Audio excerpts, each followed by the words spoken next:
Today's episode is the perfect blend of holidays and STEM. I'm making a DIY holiday train set, including soldering a simple circuit to power a working motor. I've never soldered before. Oh my God, we're gonna see how this goes. I'll walk you through it next on Tina Tries.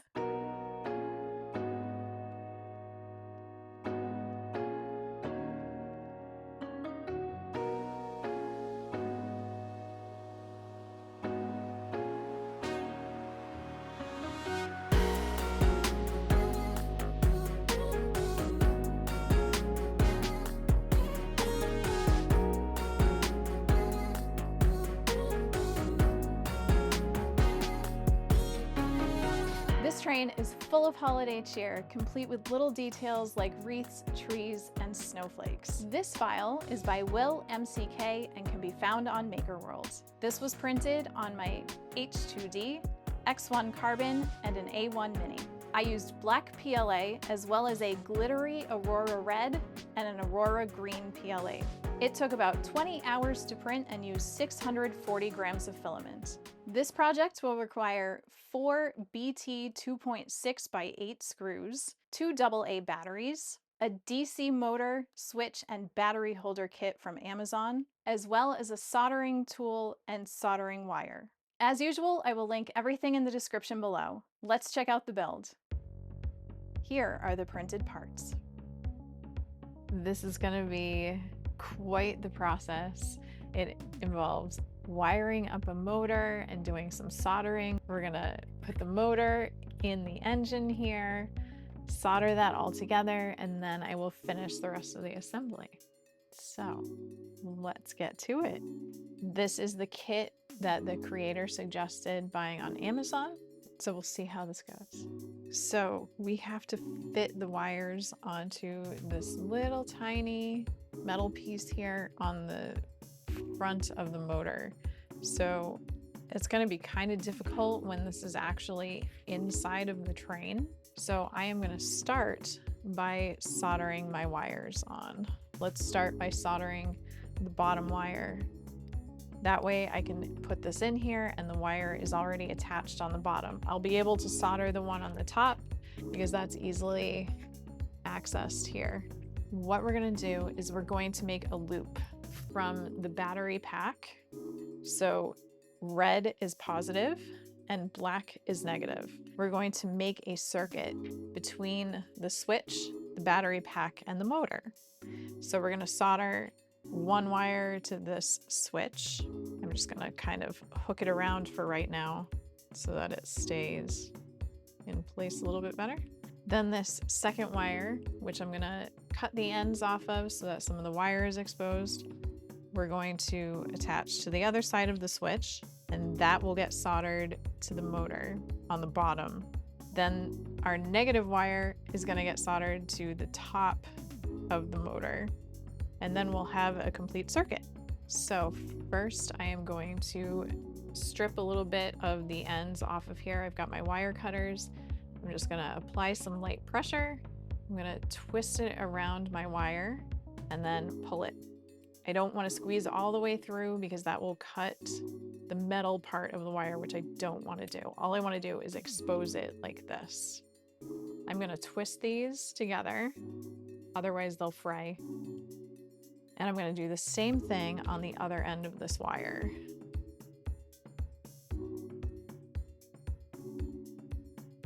All right, I'm going to twist these together and I'm going to make a little bit of a hook on these. That way they stay in place. I am going to plug in my soldering iron here and let that heat up. And then we're going to solder this in place to the bottom of my motor. So all I did was hook the wire through the hole on the connector on the motor. So this is just the aluminum wire that came with my soldering iron here. So I'm just going to hold the metal to my connection point here and melt a little bit with my soldering tool onto the connection point, and that should keep my wires firmly and permanently connected. So there we have our first connection. So there's a hole here. and there's a hole here in the back of the engine where the switch is going to go.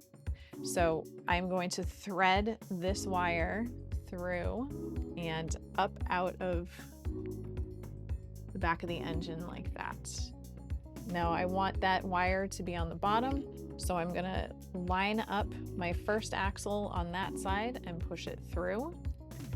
And then my second axle, I'm going to slide my motor over a little bit and snap it down into place. So now both of my axles are lined up with the middle hole. That is going to be really hard to solder. So the battery pack has little cutouts in the bottom here for the wires. And then inside of the train, there's also a little channel here, which you can thread the wires through.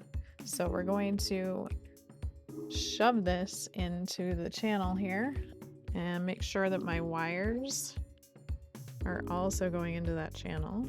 I need one of these wires to be threaded through the same way in the back of the train engine and then up through this channel in the back. Let's see if I can angle it correctly. Right. So now that wire is through the back, and we want to solder this red wire into place on the top part of our motor inside the engine. So I'm going to make a little hook here, and I'm going to hook that through my connection point. All right, and now I am going to solder that together. So again, I'm just going to melt a little bit of the wire here using my soldering iron right to the connection point. You want to make sure that you don't have any of the plastic from the wire touching your connection point, or you're not going to complete the circuit. This is not going to be easy. I'm actually going to use my wire cutters here to help me hold this in place. That way I don't accidentally burn myself. Might be easier to do the soldering before we put everything into place. I think I'm just melting my wire cutters at this point. Oh boy, let me see.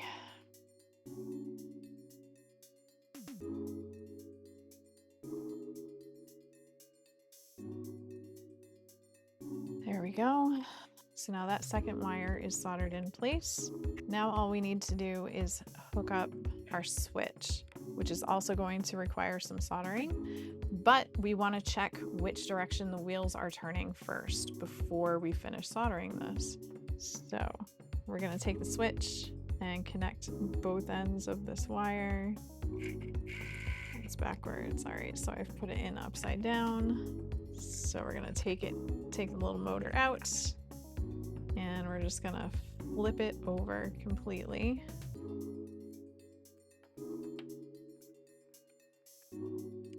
And then I'm going to put one axle in one side and then gently push the other one down so that it seats in the motor housing. There we go. Okay, let's test the direction of our wheels again. Perfect. There we go. Okay, next we are going to seat our battery pack into the channel here. And this is a nice snug fit. So I'm just gonna push that down in there. There we go. It is a very snug fit. And then I'm going to feed this other wire through that same channel and up through the back of the engine. All right, so there we have both of our wires through here. Next, we are going to solder our switch to these wires here. So I'm gonna start with the shorter wire here, just because that one is gonna be harder to get to, I think. So I'm gonna make a little hook.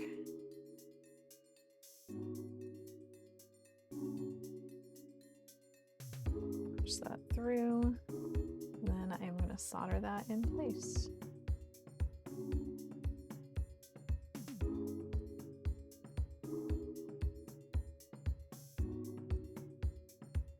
There's one side, and I'm going to make a little hook with the other wire, feed that through. Let's turn it off so that my motor isn't going the whole time, and I will solder this side on.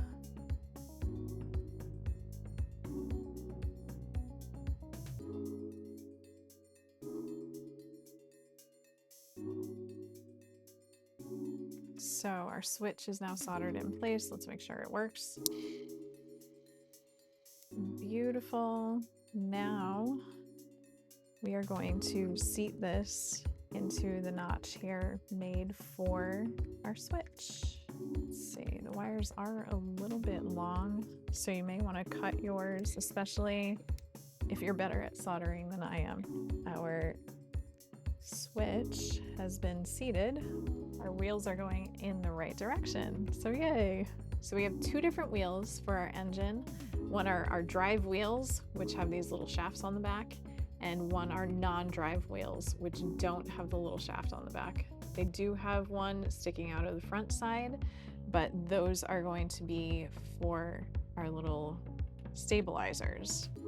So we want the two drive wheels, so these ones that don't have a hole in the middle, but they do have a shaft on them. So they do have a cutout in the shaft on the back, which fits exactly onto this particular motor. All right, so there's that. Watch, we can flip the switch and make sure that the wheels are turning, which they are. Next, we have these coupling rods. There is a hole in each of these wheels where the little shaft on the back of the coupling rod is going to be inserted into there. What we want to do is put the screws through the ends here. So I'm going to use some 2.6 by 8 screws. These are really tiny, but these are going to go through our coupling rods here. And these are going to get screwed onto our other wheels. So I'm going to put the screws in both of these.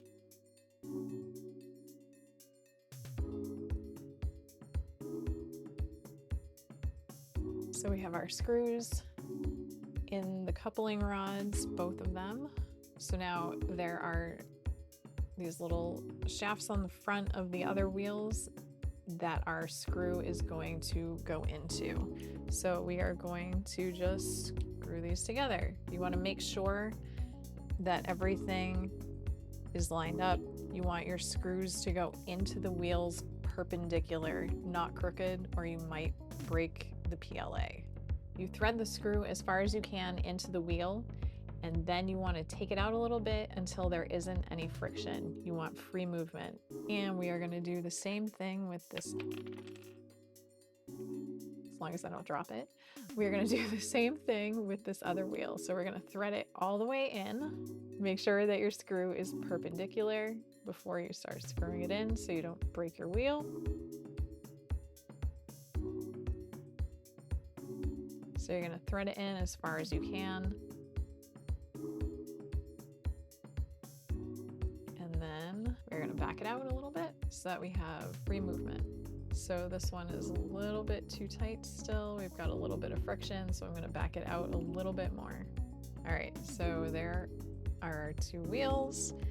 Now we are going to line this up. So I want the hole here to be on the top, and I'm going to put the shaft from our coupling rod into the middle there. So our wheels are sort of together now. We're gonna push the pins through here. I'm just gonna use the short pins because I don't know which ones we're supposed to use. Short pins. Short pins go through the front wheels on the engine. There we go. It's got a little bit of friction on it, so I'm not crazy about how this is spinning. I feel like that front wheel is really crooked. Let's see if I can fix it.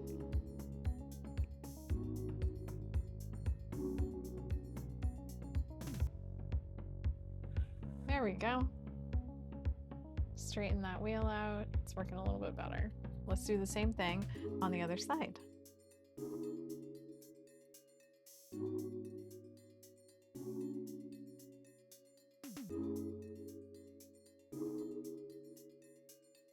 So we don't have any friction. There we go. That one looks good.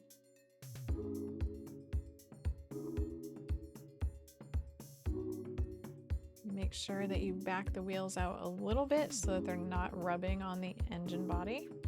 And let's see. Ah, there we go. Nice. Next, we are going to put the main body of the engine on the top here. There's a little edge here, so we're just going to fit the battery pack through. Make sure you don't get any of your wires caught up in there. And then you just slide this until it snaps into place. So there we go. All we have left is the little smokestack here.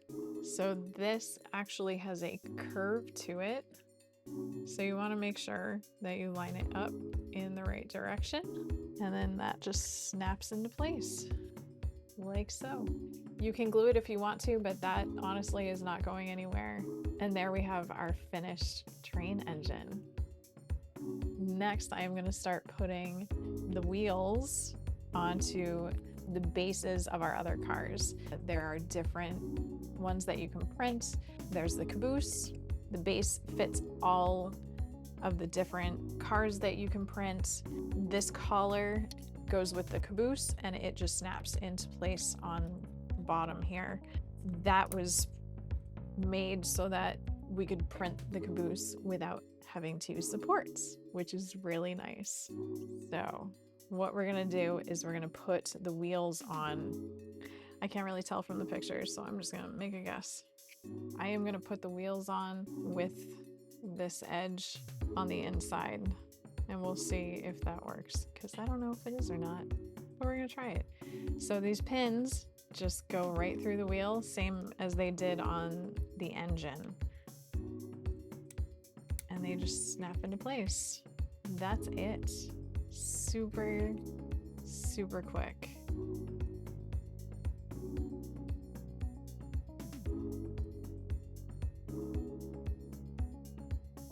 All of my wheels are moving freely, which is what we want. So I have a piece of the track here, and I just want to test it out. Yeah, okay.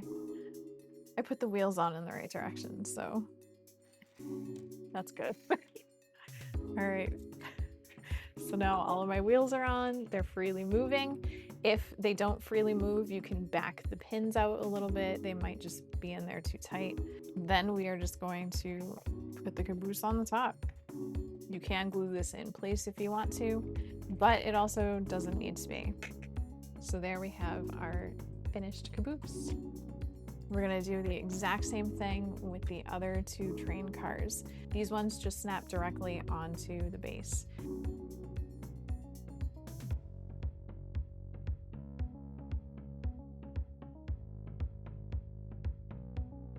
So we have all four of our wheels. They are rolling. We're gonna put the cart on here, and there we have our second train cart.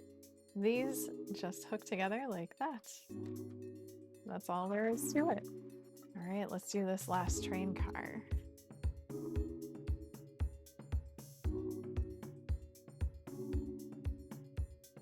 And there we go. There is our last train car. Attach those together, attach it to the engine. And now for the moment of truth. Let's see if it works. I'm not sure if it's gonna go because it's not on the train track yet, but let's see. Yay! It works! Not the fastest train, but it works, and that's awesome. Here is the finished train. It took me quite a while to figure out how to solder the motor, but once I did, it was totally rewarding. Check it out. It works! Here are my rankings for this project. Ease of printing. This one gets an 8. It was a slice and print project for the most part, but I did have to replicate a lot of pieces to fit all of the train cars that I decided to print. Definitely make sure that you print enough wheels and the pegs that go with those wheels to accommodate all of the cars. Otherwise, I didn't need to change any of the print settings and I didn't have any failures during the printing. This train does move on its own without the tracks. If you're going to print the tracks, I highly recommend printing the track connectors that someone from the Maker World community contributed to this project. I will link that file below. The tracks as they are straight off the printer don't stay together very well, so you definitely need these connectors if you're going to display the train using the tracks. Ease of assembly, I'm going to give this one a 6. If you're a pro at soldering, this will probably be really easy for you, but if you're a noob like me, it's a little bit tricky. It took me a little while to figure out how to solder properly and to figure out the direction of the motor. I had to take the battery pack out, flip the motor over. It was a whole process. But in the end, it was totally worth it. The train easily pulled 3 cars, even though it is powered off of 2 AA batteries. It's not the fastest train, but that's probably for the best because it does tend to derail. You don't need any glue to put this train together, but if you do opt to glue it together, remember, do not glue the front of the train engine down, or you will not be able to access your battery pack. That's going to do it for this episode. If you enjoyed this, please consider liking and subscribing. Hit that notification bell so you know when new episodes drop. I now have Super Thanks activated, so if you would like to contribute to my filament fund, I would very much appreciate it. Episode 33 will be a Larry Bird reaction video, as that won the latest poll by a landslide. Happy holidays, and I will see you on the next one.